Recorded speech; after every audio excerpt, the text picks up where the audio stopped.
Good morning all of you. Shri Shyam education group Chandwaji में आपका स्वागत है। यह बीएससी सेकेंड ईयर की मोल बायो की क्लास है, मोलिकुलर बायोलॉजी एंड बायोटेक्नोलॉजी, जिसमें आज हम एक मोलिकुलर बायोलॉजी में काम आने वाली टेक्निक्स इसके बारे में पढ़ेंगे। Polymerase chain reaction PCR।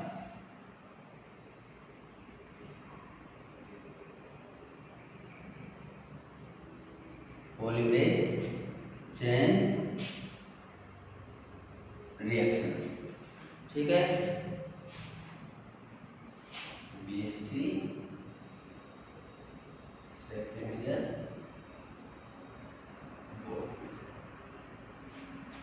Polymerase chain reaction. तो इसको पढ़ने के लिए हम पहले थोड़ा सा इसका बैकग्राउंड देख लेते हैं कि हमारे जो बायोमोलिक्यूल्स हैं बॉडी के अंदर, वो 4 बायोमोलिक्यूल्स होते हैं। पहला बायोमोलिक्यूल्स है जैसे कार्बोहाइड्रेट्स,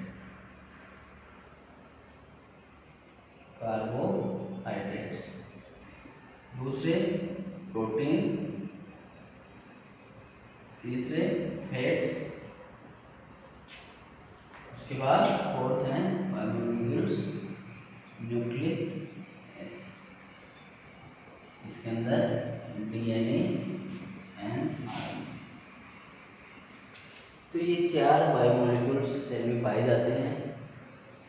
इनको आइडेंटिफिकेशन करने के लिए कुछ टेक्नोलॉजी होती हैं जो काम में ली जाती हैं। मोलिकुलर बायोलॉजी में हम मोस्टली मोल्स के डीएनए की बात करते हैं, डीएनए आरएनए की। और डीएनए को आइडेंटिफिकेशन करने के लिए, उसको मल्टीप्लाई करने के लिए, जैसे कोई फोटोकॉपी करने के लिए रेप्लिकेशन करता है, नेचुरल कंडीशन में डीएनए रेप्लिकेशन करता है, तो उससे वो अपनी कॉपी बनाता है। लेकिन यदि हमें एक्सपेरिमेंट के लिए यदि डीएनए चाहिए तो वो बहुत कम होता है, कम क्वांटिटी में होता है, इसलिए हमें ज़्यादा क्वांटिटी में डीएनए चाहिए। तो उसके लिए टेक्नोलॉजी डेवलप की गई, polymerase chain reaction. Kary Mullis 1985, Kary Mullis 1985। तो उन्होंने ये टेक्नोलॉजी डिस्कवर की जिसमें डीएनए की कॉपी की जा सकती है, डीएनए की कॉपी की जा सकती है। तो यहाँ पर कैरी मूलिस ने पीसीआर की खोज की। पीसीआर एक मशीन है जिसके अंदर हम डीएनए की कॉपी करते हैं। तो यहाँ पर हम कुछ जो कंपोनेंट्स हैं वो हम उसमें ऐड करते हैं। तो यहाँ पर पीसीआर की जो आवश्यकता है वो क्या है वो देखते हैं हम। आवश्यकताएं पीसीआर की आवश्यकताएं, नंबर फर्स्ट है, सबसे पहले जो डीएनए हमें रेप्लिकेट करना है, जिस डीएनए की कॉपी करनी है वो डीएनए चाहिए पहले तो हमें, तो डीएनए। दूसरा हमें क्या चाहिए उसमें, प्राइमर। प्राइमर क्या है, जो हम कहते हैं प्राइमेज, प्राइमर ऐड करता है। प्राइमर ऐड कुछ न्यूक्लियोटाइड जो ऐड किए जाते हैं, ठीक है। तो इसमें जो प्राइमर्स कौन से होंगे, न्यूक्लियोटाइड्स। और न्यूक्लियोटाइड्स में प्राइमर क्या है कि 2 भिन्न प्रकार के प्राइमर का प्रयोग किया जाता है जिनकी लंबाई 20 न्यूक्लियोटाइड हो सकती है। तो ऐसे प्राइमर भी यूज किए जा सकते हैं, जैसे हम प्राइमर 5 प्राइम टू 3 प्राइम, इसमें जो प्राइमर यूज किए जाते हैं वो 20 न्यूक्लियोटाइड लेंथ की हो सकते हैं। ये याद रखने की बात है कि 20 न्यूक्लियोटाइड्स युक्त प्राइमर यूज किए जाते हैं। प्राइमर क्यों यूज किए जाते हैं, क्योंकि जो डीएनए पॉलीमरेज है उसको स्टार्ट होने के लिए पहले प्राइमर की जरूरत होती है ना। प्राइमर हमने रेप्लिकेशन में पढ़ा होगा कि जहाँ पर प्राइमर आता है वो ऐड होता है, प्राइमेज उसको ऐड करता है, उसके बाद डीएनए पॉलीमरेज आता है और सिंथेसिस करता है पूरे संतुलन। तो यहाँ पर प्राइमर की आवश्यकता होती है। उसके अलावा इसमें चाहिए ट्राइफॉस्फेट्स, मतलब DNTPs। डीएनटीपीज डीऑक्सी, ये एन मीन्स बहुत सारी ट्राईफॉस्फेट्स है ना, इसको हम ट्राईफॉस्फेट्स भी कह सकते हैं। ट्राईफॉस्फेट्स चाहिए, ट्राईफॉस्फेट चाहिए। ट्राईफॉस्फेट कौन कौन से हैं? D ATP, D GDP, D TDP, D और सीटीपी। तो ये है हमारे डीएनटीपीज, ये भी बराबर अमाउंट में उसमें होने चाहिए। उसके अलावा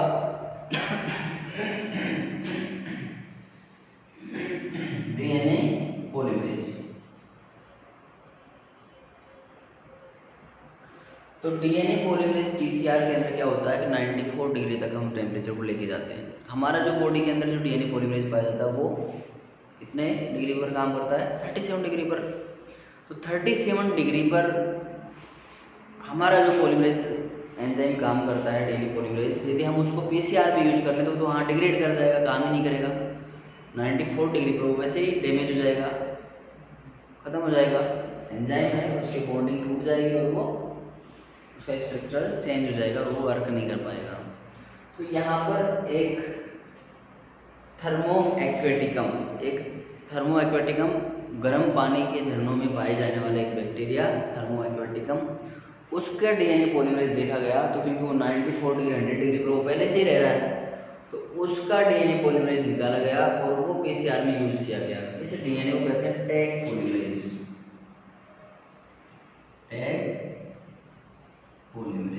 टैग डीएनए पॉलीमरेज। ठीक है, तो टैग डीएनए पॉलीमरेज काम में लिया गया। थर्मस एक्वेटिकस से ये लिया गया, थर्मस एक्वेटिकस, थर्मस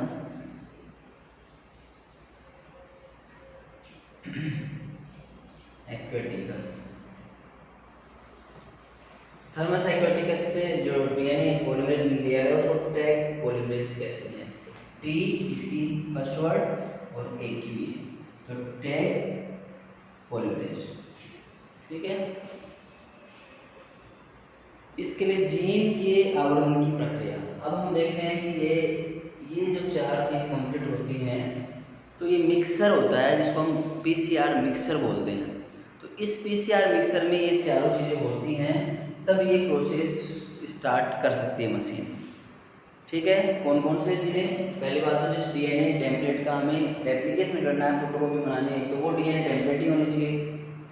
उसके अलावा इसमें प्राइमर होने चाहिए, प्राइमर होने के बाद इसमें डीएनटी होनी चाहिए, डीएनटी होने के बाद इसमें पॉलीमरेज होना चाहिए, तो यहाँ टैग पॉलीमरेज होता है। तो ये चार कंपोनेंट्स मटेरियल उसमें इसके मास्टर मिक्स में होते हैं। मास्टर मिक्स तैयार किया जाता है, तो मास्टर मिक्स में चारों चीज़ें डाल के और फिर पीसीआर मशीन को चलाया जाता है। तो पीसीआर मशीन में एम्प्लीफिकेशन ऑफ जीन कैसे होता है ये हम देखते हैं कि amplification process in PCR.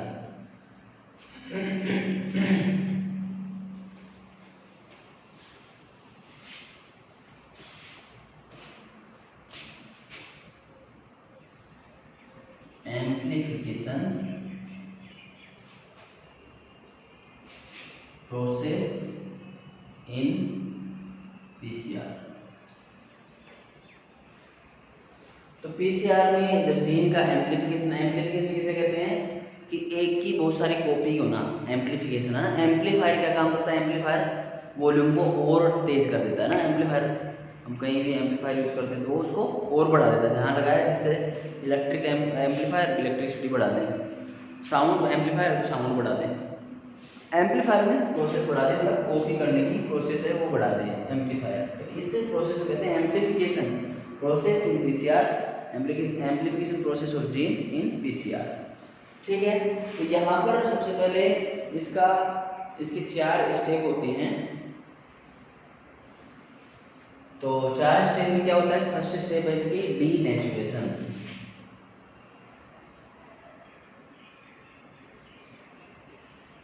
Denaturation विकृतीकरण, विकृतीकरण। विकृतीकरण का मतलब कि हम कहते हैं जैसे डीएनए है वो 2 स्ट्रैंड में पाया जाता है, ठीक है।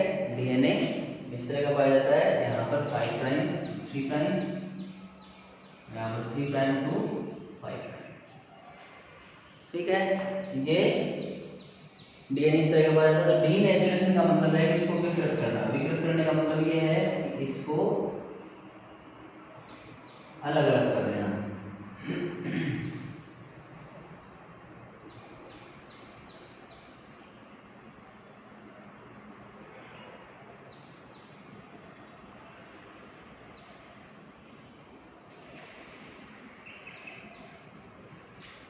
ठीक है, ये दोनों स्ट्रैंड अलग अलग हो गई, एक 5 प्राइम एक 3 प्राइम, एक 3 प्राइम टू 5 प्राइम। यहाँ पर ये डीनेचुरेशन हो गई। तो डीनेचुरेशन प्रोसेस है वो कितनी डिग्री पर होती है? 94 डिग्री सेल्सियस पर। 94 डिग्री सेल्सियस पर रखा जाता है नॉर्मली। वैसे ये 90 से 98 डिग्री सेल्सियस के ऊपर इस पीसीआर में सेट किया जाता है, प्रोग्राम सेट किया जाता है ना। तो प्रोग्राम सेट करने के लिए डीनेचुरेशन प्रोसेस। उसके बाद दूसरा है एनेलिंग प्रोसेस।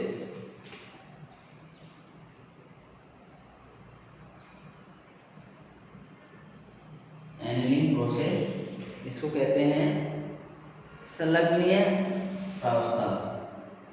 संलग्नीय प्रावस्था, संलग्नीय या एनेलिंग प्रोसेस। एनेलिंग प्रोसेस में क्या होता है, जब ये दोनों अलग अलग हो गए तो इनके ऊपर प्राइमर ऐड होते हैं। प्राइमर ऐड होते हैं वो पहले इसको, जैसे प्राइमर ऐड होते हैं और इसको पहले ठंडा किया जाता है। यह प्रोसेस में इसको ठंडा किया जाता है और ये 40 से 60 डिग्री 40 से 60 डिग्री टेम्परेचर होता है। 40 से 60 डिग्री टेम्परेचर होता है।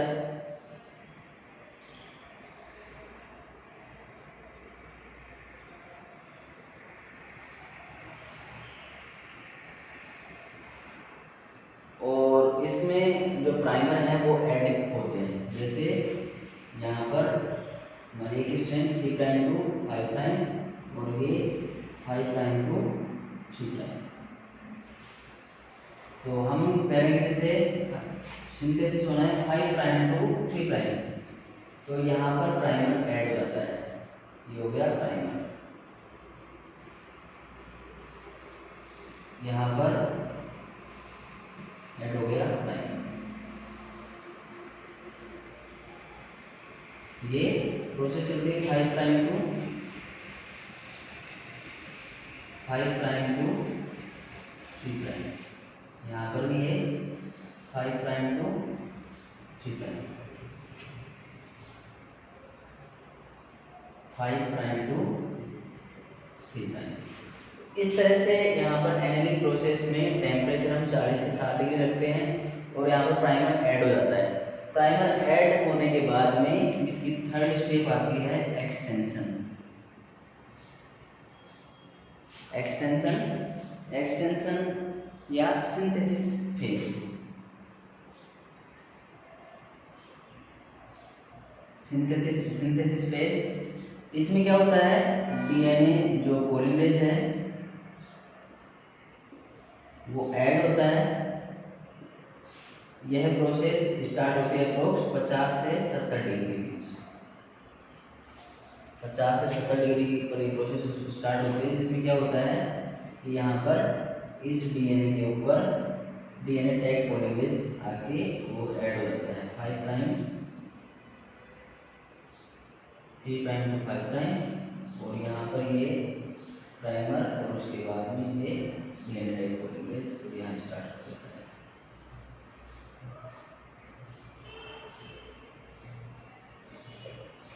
ये यहाँ पर प्राइमर है जो इसको स्टार्ट कर देता है सिंथेसिस को। इसी तरह से इसमें भी ये सिंथेसिस होने लगता है, एक्सटेंशन। तो ये 3 स्टेप हो गई पीसीआर की। पहला है डीनेचुरेशन, 94 डिग्री पर होता है। डीनेचुरेशन का मतलब डीएनए 94 डिग्री पर लेके जाया जाता है डीएनए को, जहाँ पर उसकी डबल स्ट्रैंड है दोनों सेपरेट हो जाती है।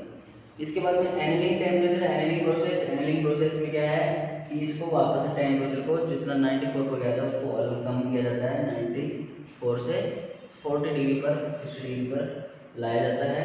और यहाँ पर इसमें प्राइमर 40 से 60 डिग्री पर लाया जाता है और यहाँ पर इसमें प्राइमर ऐड होते हैं। प्राइमर ऐड होने के बाद इसमें डीएनए पॉलीमरेज ऐड होता है और एक्सटेंशन प्रोसेस स्टार्ट होती है। एक्सटेंशन प्रोसेस 50 से 70 डिग्री के बीच होती है, जहाँ पर कि ये प्रतिकृतिकरण स्टार्ट होता है।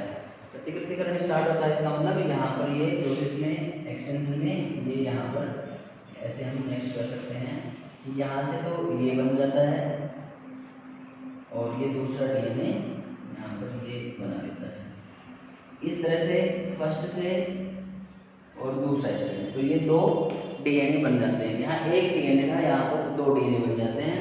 इसको हम नेक्स्ट स्टेप में देखें तो यहाँ पर एक ये बन गया और एक यहाँ पर ये। इस तरह से एक डीएनए से दो डीएनए बन गए, ये एक फोटोकॉपी हो गई डीएनए की। तो ये पूरी प्रोसेस है amplification process in PCR, polymerase chain reaction, जो पॉलीमराइज करती है डीएनए चेन का। तो पॉलीमराइजेशन में हमने इसकी आवश्यकता क्या क्या है, डीएनए चाहिए, प्राइमर चाहिए, डीएनटीपी चाहिए और डीएनए पॉलीमरेज चाहिए। ये चारों हमने मिला दिए।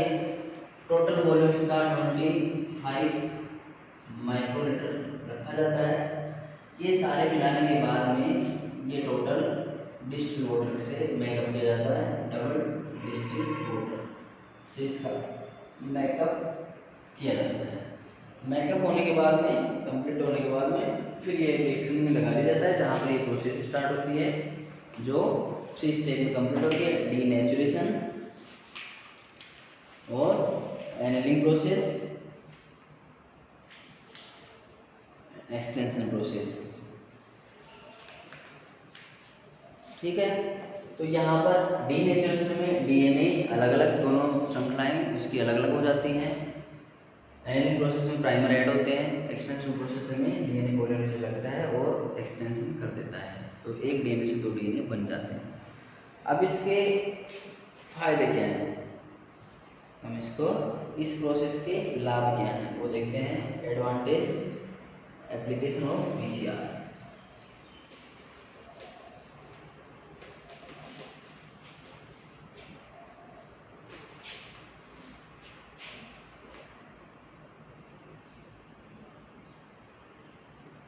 एप्लीकेशन ऑफ पीसीआर फर्स्ट है एप्लीकेशन ऑफ पीसीआर में किसी भी जीव की कोशिका की जीन को अनेक प्रतियां कुछ मिनटों में हम प्राप्त कर सकते हैं। ऐसे साइकिल 38 चलते हैं, 38 साइकिल चलते हैं, तो ये लाखों में डीएनए की कॉपी हो जाती हैं। तो यहाँ पर हम कह सकते हैं कि कम समय में एक जीव की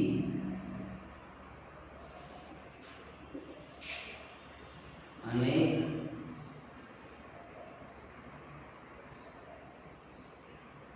जीन कॉपियां बना सकते हैं, अनेक जीन कॉपियां बना सकते हैं। नंबर 2 है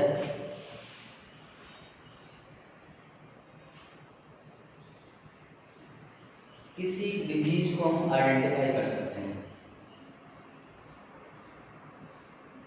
डिजीज का डीएनए भी चेक किया जा सकता है, चेक किया जा सकता है। थर्ड है फोरेंसिक साइंस में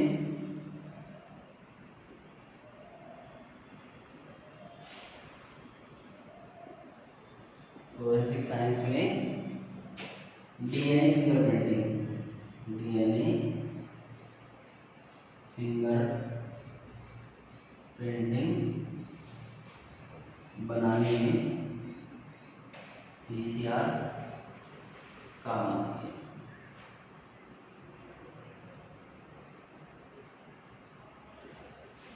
इसके बाद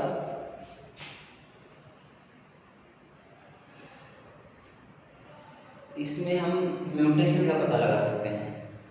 म्यूटेशन उत्परिवर्तन, म्यूटेशन का किसी जीव में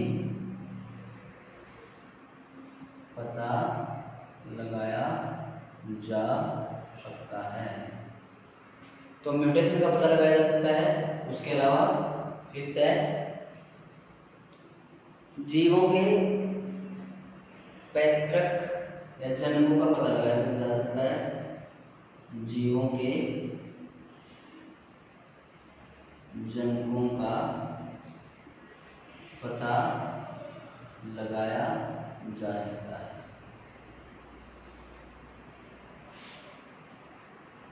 सिक्स है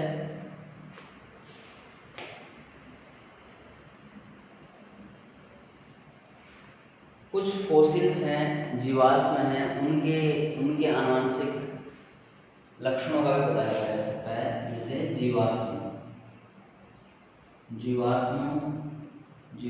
के आनुवंशिक लक्षणों द्वारा जीवों के बारे में जानकारी प्राप्त की जा सकती है।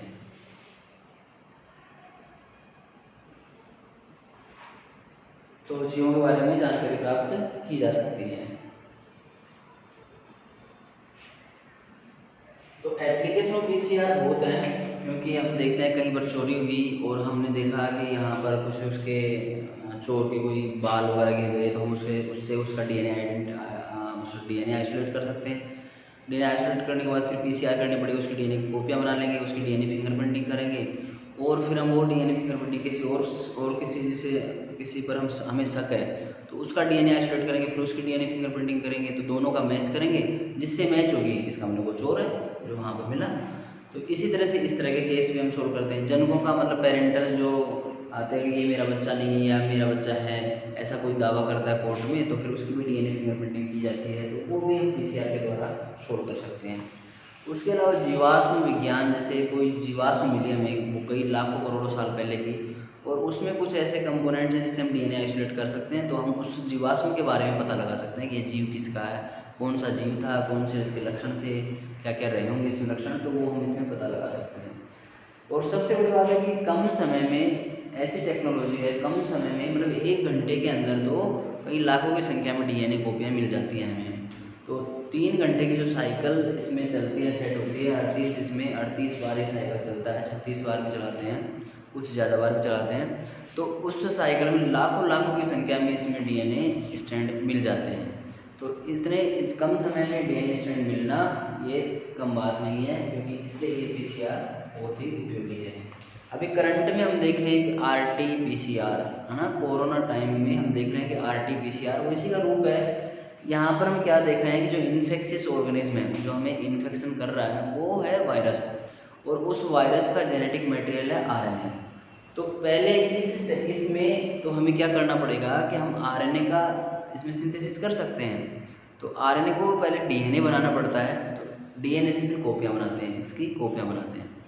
तो आरएनए से डीएनए बनाना, डीएनए की कॉपियाँ बनाना, तो वो रिवर्स ट्रांसक्रिप्टेज हो गया, मतलब ट्रांसक्रिप्शन प्रोसेस का रिवर्स हो गया, क्योंकि ट्रांसक्रिप्शन प्रोसेस में डीएनए से आरएनए बनता है, और जबकि हम क्या करते हैं कि आरएनए से पहले डीएनए बनाते हैं, उस डीएनए को हम सीडीएनए कहते हैं, फिर उस सीडीएनए की कॉपियाँ बनाते हैं, तो वो कॉपियाँ बनती है, तो यह है फिर आरटी-पीसीआर कहलाती है। पीसीआर ही डीएनए कॉपियाँ कर रही है, लेकिन रिवर्स ट्रांसक्रिप्शन प्रोसेस के बाद में डीएनए की कॉपी कर रही है, तो ये आरटी-पीसीआर कहलाती है। तो इसलिए कोरोना से टेस्ट के लिए हम आरटी-पीसीआर यूज करते हैं, जिसमें आरएनए है जेनेटिक मटेरियल, उसको आइडेंटिफाई किया जाता है।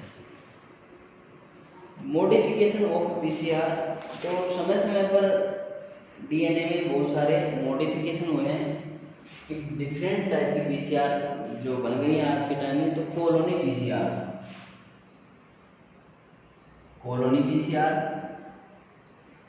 कॉलोनी पीसीआर क्या है?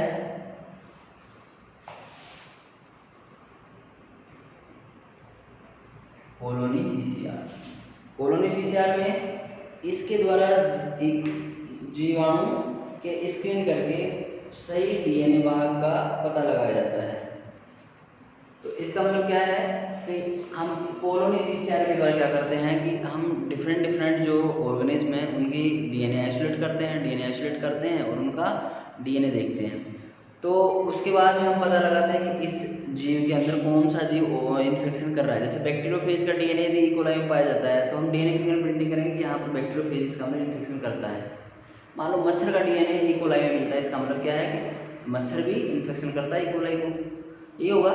तो इसलिए हम जीवों का पता लगा सकते हैं, कॉलोनी का पता लगा सकते हैं इस पीसीआर के द्वारा। ठीक है, कौन सी कॉलोनी, कौन से जीव इन्फेक्शन कर रहे हैं। इसके अलावा इनवर्स पीसीआर। इनवर्स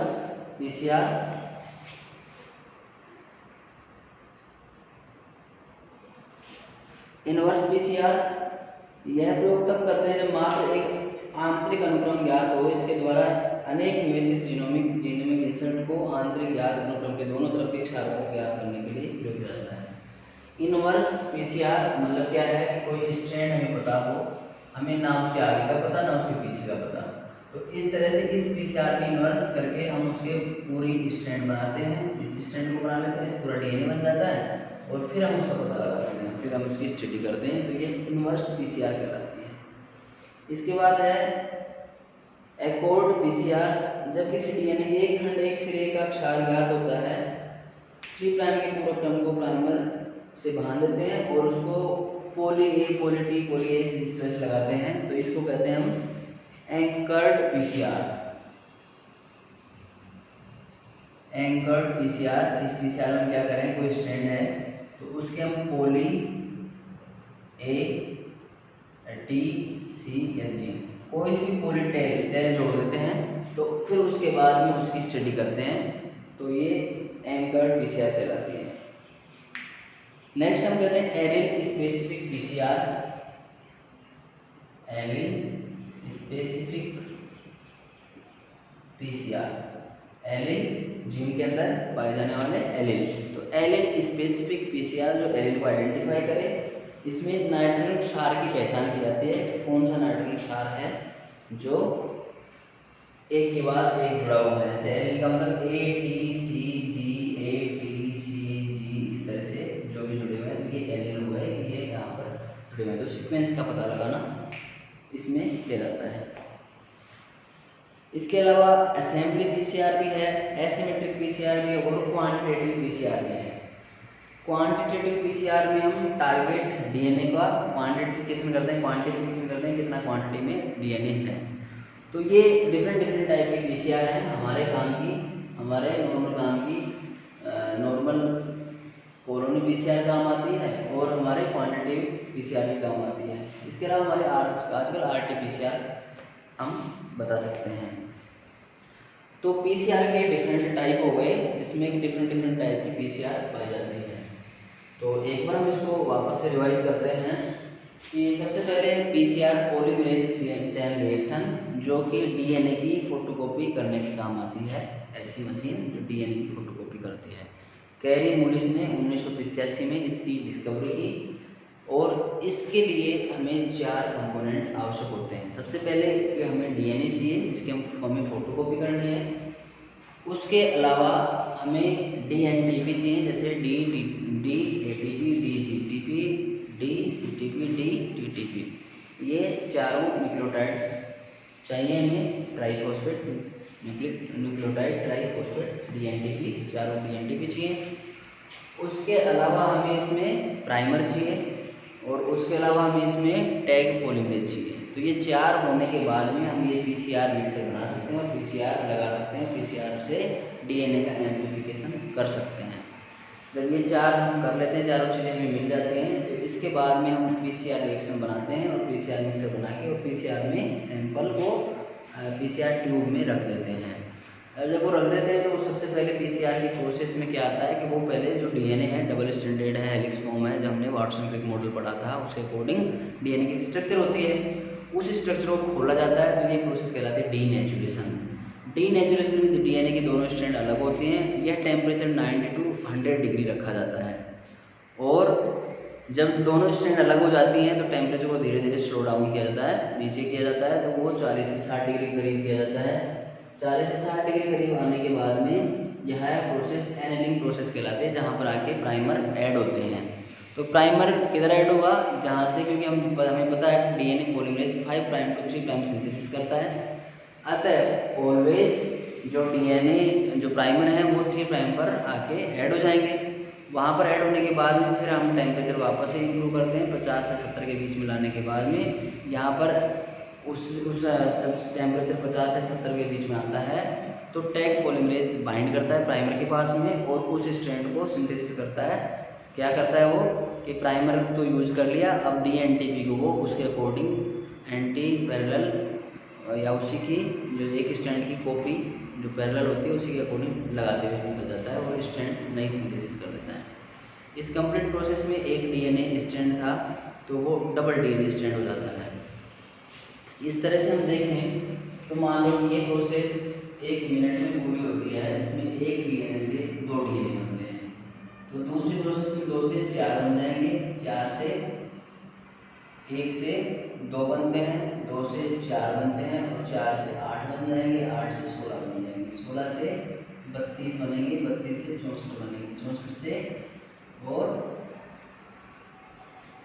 64 से 8 और 8 में 16 180। इस तरह से प्रोसेस बढ़ती चली जाती है और हम देखेंगे 36 साइकिल के बाद में ये संख्या लाख के रूप में होती है। लाखों की संख्या में हमारा डीएनए 3 घंटे के अंदर रिएक्शन में प्राप्त हो जाता है। तो पीसीआर रिएक्शन इसलिए जरूरी होती है, यहाँ पर डीएनए एम्प्लीफिकेशन हम फटाफट कर पाते हैं। इसकी एप्लीकेशन, पीसीआर की एप्लीकेशन बहुत इंपॉर्टेंट रोल है कि हमें सबसे पहले तो हम किसी डीएनए को हम आइडेंटिफाई कर पा रहे हैं, उसकी कॉपी कर पा रहे हैं, और लो कंसंट्रेशन होने की वजह से वो काम नहीं कर पा रहे थे, हम रिसर्च नहीं कर पा रहे थे या उसके एविडेंस के रूप में इसको यूज़ नहीं कर पा रहे, तो हम इसका एम्प्लीफिकेशन कर सकते हैं और बहुत टाइम के लिए इसको काम में ले सकते हैं।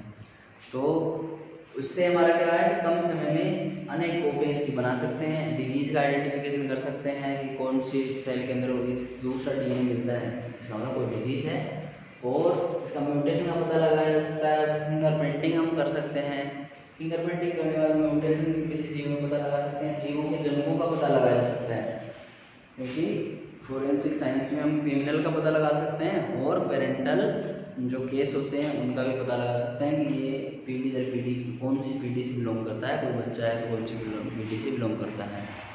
और जो ये जो केस होते हैं जिसमें मर्डर का केस होते हैं, सेक्स हरासमेंट का केस होते हैं, तो इस तरह के केस का भी पता लगाया जा सकता है डीएनए फिंगरप्रिंटिंग के द्वारा फोरेंसिक साइंस में, जो भी पीसीआर से ही पॉसिबल हो पाता है। जीवाश्म जो दबे हुए हैं या निकलते हैं, इस जब हम कोई खुदाई होती है कहीं पर या किसी तरह से वो बाहर आ जाते हैं, तो हम पता लगा सकते हैं कि किस जीव का होगा उसके डीएनए के बेस पर और कैसा जीव रहा होगा, तो जीवाश्मों की स्टडी भी की जा सकती है। तो पीसीआर बहुत सारे हमारे आज के समय में बहुत सारे कामों में काम आती है। इसके बाद हम देखते हैं कि जैसे डीएनए फिंगरप्रिंटिंग है, डीएनए फिंगरप्रिंटिंग भी यदि हम देखें तो डीएनए फिंगरप्रिंटिंग का कि जो इससे डीएनए इस पीसीआर से डीएनए यहाँ पर एम्प्लीफाइड होकर आया, तो इससे हम डीएनए फिंगरप्रिंटिंग बनाते हैं। फिंगरप्रिंटिंग, फिंगर यानी अंगुली की और प्रिंटिंग यानी प्रिंट, है ना। हम नॉर्मल साइन सिग्नेचर करते हैं, जो सिग्नेचर नहीं जानता वो अंगूठा लगाता है, अंगुली भी लगा देते हैं, हम जैसे आधार कार्ड में लगाते हैं, तो ये कहलाती है फिंगरप्रिंटिंग। ठीक है, फिंगरप्रिंटिंग, फिंगर का प्रिंट, थंब इम्प्रेशन हुआ तो फिंगरप्रिंटिंग। लेकिन यहाँ पर हम बात करें डीएनए फिंगरप्रिंटिंग, तो इसमें हम कह रहे हैं कि जैसे मान लो मेरा ही डीएनए है, तो मेरा डीएनए पीसीआर में एम्प्लीफाई किया गया, उसको एक स्पेसिफिक एंजाइम रेस्ट्रिक्शन एंजाइम के द्वारा कट किया गया, तो उसमें उस एंजाइम की एक खासियत होती है कि वो मान लो कि ए और टी के बीच में ही काटता है। तो जहाँ जहाँ सीक्वेंस में ए और टी के बीच में आ रही है वो वहीं कट करेगा, उसी तरह की वो स्टैंड बनेगी। उसको हम जेल इलेक्ट्रोफोरेसिस में हम जेल बनाकर उसको रन करते हैं तो उसमें अलग अलग टुकड़े अपने भार के अनुसार वहाँ व्यवस्थित हो जाते हैं। जब हम उसको इथिडियम ब्रोमाइड में डालते हैं, डाई में डालते हैं, फिर हम उसको जेल डोप में देखते हैं, यूवी रेज के अंदर देखते हैं, तो वो बैंड हमें दिखाई देते हैं। तो जो बैंड आता है, जो बैंड पैटर्न आता है, मान लो कि मैंने मेरा सैंपल यहाँ डाला था और उसमें बैंड आए इस तरह से, इसका मतलब ये सबसे छोटा है, ये सबसे बड़ा है, ये बैंड इस तरह से है। और मान लो कि कोई दूसरा डीएनए लिया, उसमें हमने इस तरह से आई, मान लो ये बैंड आया, तो इसका मतलब ये चेंज हो गया, ये बैंड इस किसी में नहीं है, यहाँ पर ही है, यहाँ नहीं है। इसका मतलब ये दोनों लोग अलग अलग हैं।